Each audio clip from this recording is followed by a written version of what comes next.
অনেকরা যারা বয়ফ্রেন্ড নিয়ে আসছে, বয়ফ্রেন্ডরা কিন্তু খুব দক্ষতার সাথে ছবি তুলতেছে গার্লফ্রেন্ডদের। আর যারা সিঙ্গেল আসছে তারা নিজেদের ছবি তুলতেছে। পান্তা আজকে সকালেও খেয়েছি ভাইয়া, অনেক ভালো লাগছে। একজন বাঙালি হিসেবে তো আমার কাছে পহেলা বৈশাখ অবশ্যই গুরুত্বপূর্ণ। 1433 আজকের দিন আমার জন্য অবশ্যই গুরুত্বপূর্ণ, সবার জন্যই গুরুত্বপূর্ণ। সেজে গুজে ঘুরে বেড়াচ্ছি, ভালো লাগছে। আচ্ছা, আমি আগে নিজের পরিচয় দিই। আমি একজন ডক্টর, আমি ডক্টর কানিজ ফাতেমা।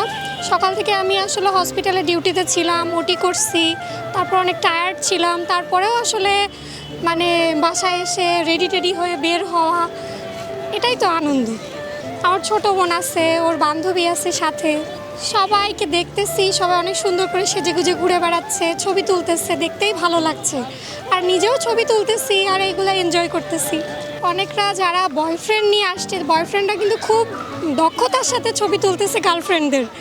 আর যারা সিঙ্গেল আসছে তারা নিজেদের ছবি তুলতেছে। বাঙালিরা আসলে শাড়ি পরলে সুন্দর লাগে। আজকে যে সাজ দিছে লাল সাদা পরে, এটা আসলে অপূর্ব সুন্দর লাগতেছে, সবাইকে সুন্দর লাগতেছে। আর আর কি বলবো, শাড়িতে আসলে নারীদের সবসময় সুন্দরই লাগে। আসলে আজকে সবাই তো নিজেকে প্রেজেন্টেবল করে প্রকাশ করতেছে, এই জন্য দেখতে ভালো লাগছে। কোনো ছেলে যদি কোনো মেয়েকে পছন্দ করে বা কোনো মেয়ে যদি ছেলেকে পছন্দ করে, তাহলে খুবই ভালো। আজকের দিনই পছন্দ করা যাবে সুন্দর করে। ছোটোবেলার জিনিসগুলো আসলে অনেক বেশি আবেগপ্রবণ ছিল, এখন আসলে অনেক ব্যস্ততা চলে আসছে, তো তার মধ্যেও উদযাপন করতেছি, ভালো লাগছে। পহেলা বৈশাখ এটা প্রতি বছর আসে। মানে কি বলবো, ছোটবেলা থেকে শুরু করে এ পর্যন্ত যতগুলো বৈশাখ এসেছে, প্রতিটা মানে দিনটা আমার কাছে মনে হয়েছে প্রতিটা দিনই পহেলা বৈশাখ। এত ভালো লাগে, মানে বলে বোঝানোর মতো না। পহেলা বৈশাখ স্পেশাল মুহূর্তটা হচ্ছে এই যে সবাই মিলে ঘুরতে আসা, আর হচ্ছে ছোট ছোট যে চাহিদা থাকে না মনের, যে হচ্ছে এই জিনিসটা কিনি, ছোটোবেলার সেই মেলার কথা মনে পড়ে যায়। আর ফ্যামিলির সাথে ঘুরতে সব থেকে বেশি ভালো লাগে। এটা হচ্ছে যেমন পহেলা ফাল্গুনে যেমন বসন্তর কোকিল ডাকে, ঠিক তেমন করে আমার কাছে মনে হয় যে পহেলা বৈশাখে প্রত্যেকটা মুহূর্ত মানে রঙিনে মানে ভরে উঠছে, এমনটা মনে হয়। আজকে আজকে আজকে খুব ইচ্ছে ছিল সকালবেলায় এসে মানে কিছু মুহূর্ত কাটানোর জন্য, আসতে পারি নাই।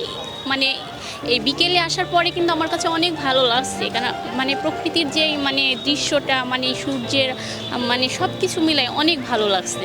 হচ্ছে লাল কালার তো আমার সব থেকে বেশি ভালো লাগে। তারপরে হচ্ছে লালে সাদা একদমই মানে ভরপুর হয়ে গেছে, মানে সব দিকে যখনই তাকাচ্ছি তখনই মনে হচ্ছে রঙিন আর রঙিন। অনেক ভালো লাগছে ভাইয়া। এখানে আমার বাচ্চা আছে, এটা হচ্ছে আমার মেয়ে, আর হচ্ছে আমার হাজবেন্ড, উনি আসছে, এখন আসি নাই, রেডি হচ্ছে। তো ফ্যামিলির সাথে সময় কাটাতে অনেক বেশি ভালো লাগছে।